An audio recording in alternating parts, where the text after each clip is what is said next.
warahmatullahi wabarakatuh. Apa kabar anak-anak Bunda yang soleh-solihah? Bunda senantiasa berharap semoga anak-anak mendapatkan nikmat dari Allah, nikmat iman, Islam, serta nikmat kesehatan. Amin. Anak-anakku yang soleh dan solihah, sebelum kita mulai pembelajaran pada hari ini, yuk sama-sama kita berdoa. Nabda bil basmalah. Bismillahirrahmanirrahim.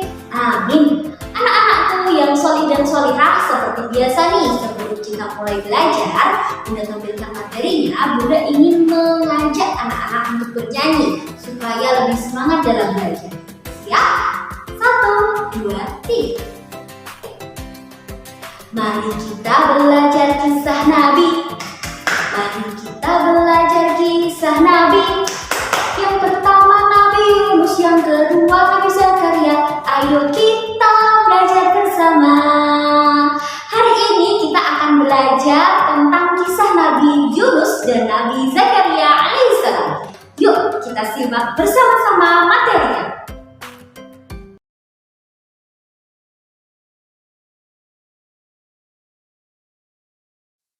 Kisah Nabi Yunus alaihissalam dan kisah Nabi Zakaria alaihissalam. Pendidikan Agama Islam kelas 6. Kisah Nabi Yunus alaihissalam. Kisah Nabi Yunus alaihissalam. Kita akan membahas beberapa poin. Yang pertama, dakwah Nabi Yunus, ditelan ikan paus, dan meneladani perilaku Nabi Yunus. Yuk kita simak bersama-sama kisahnya. Kisah Nabi Yunus. Berdakwah. Nabi Yunus alaihissalam diutus oleh Allah untuk berdakwah kepada penduduk negeri Ninawa. Namun bertahun-tahun sudah Nabi Yunus alaihissalam berdakwah di sana. Hanya sedikit orang yang mau mengikuti ajakan Nabi Yunus untuk beriman kepada Allah. Melihat keadaan tersebut, Nabi Yunus alaihissalam memberitahukan bahwa akan datang azab dari Allah. Namun, penduduk Ninawa tidak percaya dan tidak peduli akan pemberitahuan dari Nabi Yunus alaihissalam. Mereka tetap tidak beriman. Kemudian tak lama tampaklah awan gelap yang menggumpal, diselingi dengan petir yang menyambar-nyambar dan cahaya merah seperti api yang hendak turun dari langit. Penduduk Ninawa berlarian mencari perlindungan. Saat itulah mereka ingat Nabi Yunus alaihissalam. Para penduduk pun berbondong-bondong mencari Nabi Yunus. Mereka beramai-ramai memohon ampun dan bertaubat kepada Allah. Kemudian taubat mereka pun diterima oleh Allah. Awan gelap yang tadinya menyelimuti kota itu pun menghilang perlahan-lahan, sehingga azab tidak jadi diturunkan. Namun penduduk Ninawa pun terkejut ketika melihat berhala sesembahan mereka hancur berkeping-keping, terkena sambaran petir. Akhirnya, karena mereka tadi sudah bertaubat, mereka lalu menyembah Allah Subhanahu wa Ta'ala. Ditelan ikan paus. Nabi Yunus alaihissalam meninggalkan negara Ninawa secara mendadak dan berniat untuk mengembara untuk terus berdakwah. Namun dalam perjalanan, Nabi Yunus tidak mudah. Di tengah laut, topan dan gelombang besar datang menghadang. Kapal yang ditumpangi oleh Nabi Yunus alaihissalam pun terombang-ambing dan hampir tenggelam. Nahkoda kapal langsung mengumpulkan para penumpang, dan harus ada satu orang yang dibuang ke laut, kata nahkoda tersebut. Kemudian Nabi Yunus pun menjawab, tidak usah diundi, akulah orangnya. Biar aku saja yang terjun ke laut.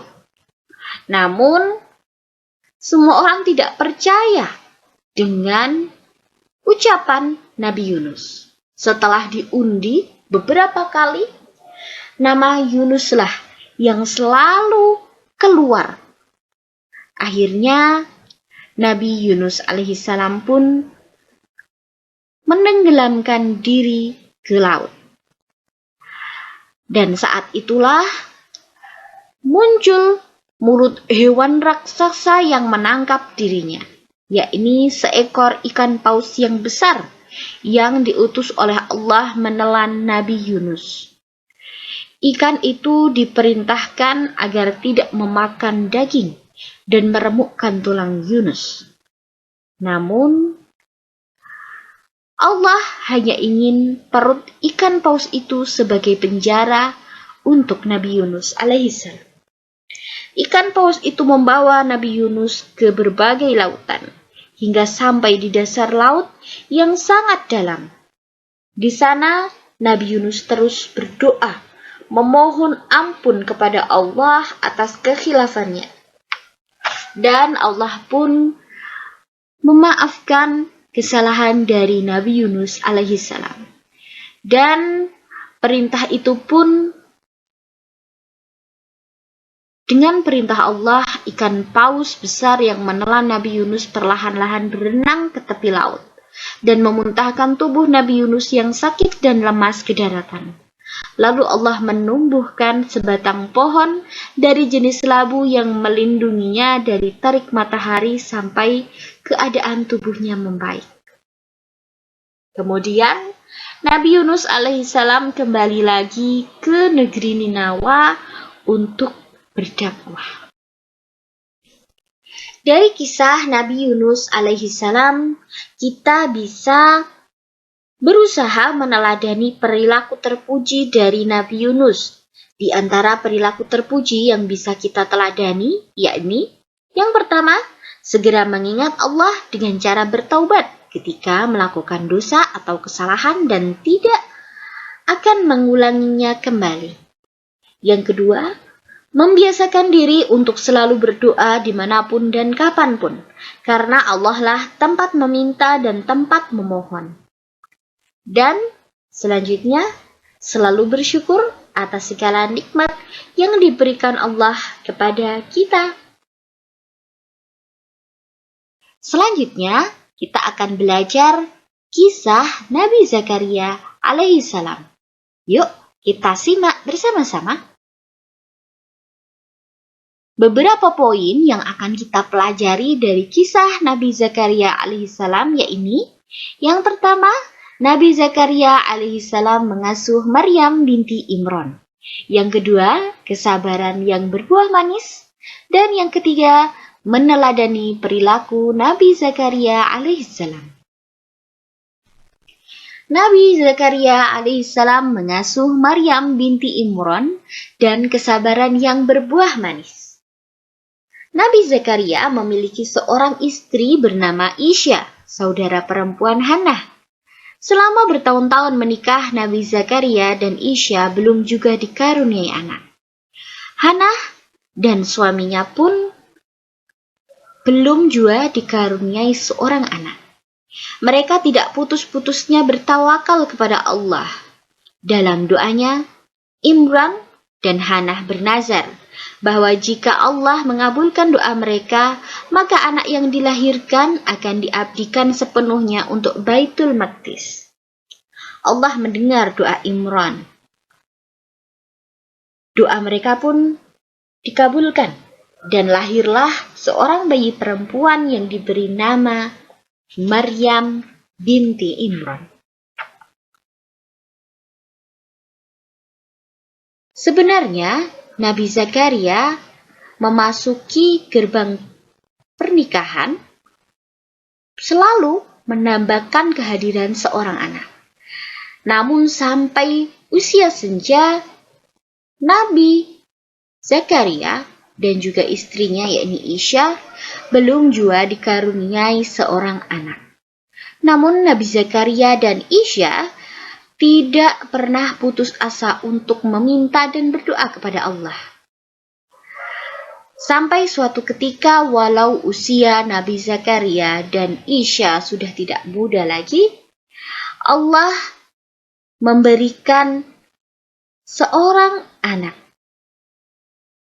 yakni Nabi Yahya. Meneladani perilaku Nabi Zakaria, yakni yang pertama selalu bersabar dalam kehidupan, selalu tawakal kepada Allah, dan selalu berusaha dan berdoa. Selanjutnya, silahkan anak-anak untuk mengerjakan kuis di website e-learning Sekolah Teladan Yogyakarta. Nah, anak-anakku yang soleh dan solehah, tadi sudah menyimak materi kisah Nabi Yunus alaihissalam dan juga Nabi Zakaria alaihissalam. Dapat kita ambil kesimpulan dan juga hikmah bahwasannya kita harus senantiasa sabar dan selalu bertakwa kepada Allah Subhanahu wa Ta'ala. Tetap semangat anak-anakku yang soleh dan solehah. Anak-anakku yang soleh dan solehah, Bunda Alvin memiliki tantangan untuk anak-anak. Silahkan setelah ini anak-anak kerjakan kuis di website e-learning Sekolah Teladan Yogyakarta. Bunda yakin anak-anak pasti bisa, karena di teladan semua anak itu hebat. Bunda Alvin akhiri. Wassalamualaikum warahmatullahi wabarakatuh.